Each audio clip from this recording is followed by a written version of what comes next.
Por que a atual geração que se diz cristã, por que a atual geração cristã está tão distante do verdadeiro Deus?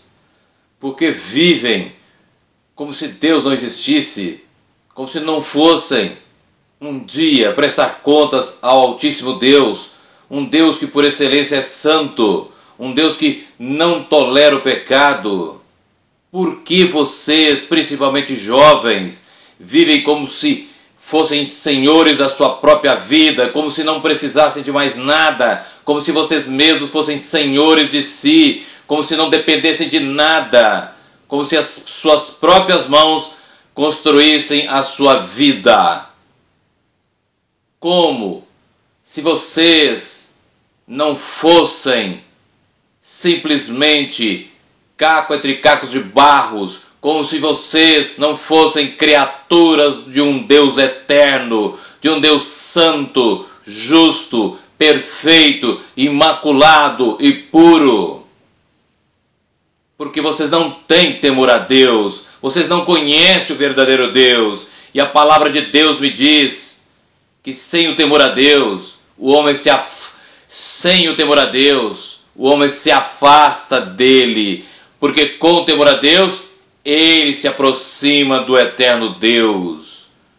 Temor no original, tanto do hebraico do Antigo Testamento como do grego do Novo, não diz somente reverência, não diz somente respeito, mas diz exatamente temor e terror. Vocês não conhecem o Deus das Escrituras, vocês não conhecem o Deus que revelou nas Sagradas Escrituras de Gênesis e Apocalipse e teve a sua revelação máxima em Jesus Cristo, nosso Senhor. Vocês não têm intimidade com Deus, vocês não buscam a santificação, vocês não se separam do mundo, vocês não têm intimidade com Ele, vocês não têm uma vida de oração, vocês não têm uma vida de busca constante da face do eterno Deus. Vocês não buscam adorar a Deus como as Sagradas Escrituras ensinam. Vocês não estão em atitude constante de humildade, mas são orgulhosos e soberbos e creem que têm a verdade em suas mãos, mas só que não a vivem e nem obedecem. São mundanos e se baseiam nos padrões falsos, hipócritas e pecadores de uma sociedade e de um mundo que é inimigo de Deus. E Deus também é inimigo deles. Tiago 4:4. Vocês são rebeldes para com Deus e a sua palavra. Vocês não acolhem a palavra de Deus como ela é, mas vivem torcendo e só aceitam os textos que falam de promessa, sem se lembrar que as promessas de Deus são condicionais a uma atitude sincera de amor e obediência para com Ele e de temor para com o Altíssimo Deus.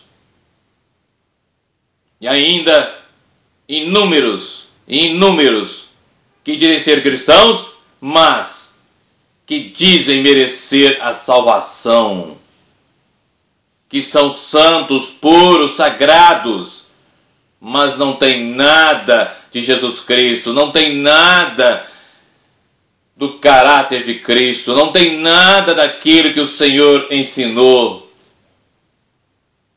Criaram uma falsa imagem de Deus para o servir, como se Deus fosse um escravo humano. Vocês não acordaram, vocês não estão vendo que vocês estão caminhando diretamente para o inferno? Que sem santidade ninguém verá a Deus, que sem santidade, a santidade da palavra de Deus, não o que você aprendeu em um livro, não o que alguém disse para você, mas aquilo que está na palavra de Deus, que sem a santidade, que sem a santificação, que sem a busca constante da face de Deus, que sem a renúncia de si mesmo e das suas vontades, vocês não verão a Deus. Hebreus 12:14. é hora de mudança de vida e de arrependimento enquanto é tempo. Você que me ouve, se você de fato quer ser um verdadeiro cristão, renuncie a si mesmo, tome a sua cruz e siga ao Senhor conforme Ele ensinou na sua palavra. Lucas 9:23. E renuncie tudo quanto Ele te pedir. Lucas 14:33. Ame a Deus sobre todas as coisas, que é o primeiro e maior mandamento. E o segundo, semelhante a esse, como diz Jesus, ame ao próximo como a si mesmo. Você ama a você mesmo. Ama aquilo que você deseja. Ama aquilo que você vê na televisão, na internet. E tudo aquilo que vai contra Deus, você adora. Você está fazendo o oposto de tudo aquilo que o Senhor ensinou. Aquilo que o Senhor mandou odiar, você ama. E aquilo que o Senhor mandou você amar, você odeia. Você não quer ser santo. Você não quer renunciar a você mesmo. Você vive fazendo pactos com aquilo que para o Senhor é abominação. Você vive buscando louvores do homem e não de Deus. Você quer ser famoso neste mundo e não em Deus. Volte-se para Deus numa atitude profunda de arrependimento, para que Ele possa te dar a graça do arrependimento, para que você possa então, de fato, não segundo o que dizem, mas segundo o que a palavra de Deus diz, ser uma nova criatura, segundo o poder do Espírito Santo, pois somente Ele pode te dar e fazer de você uma nova criatura, segundo aquilo que o Deus Altíssimo quer, segundo aquilo que Ele revelou na sua sagrada palavra. Volte-se para Deus enquanto é tempo. Volte-se para Deus enquanto é tempo.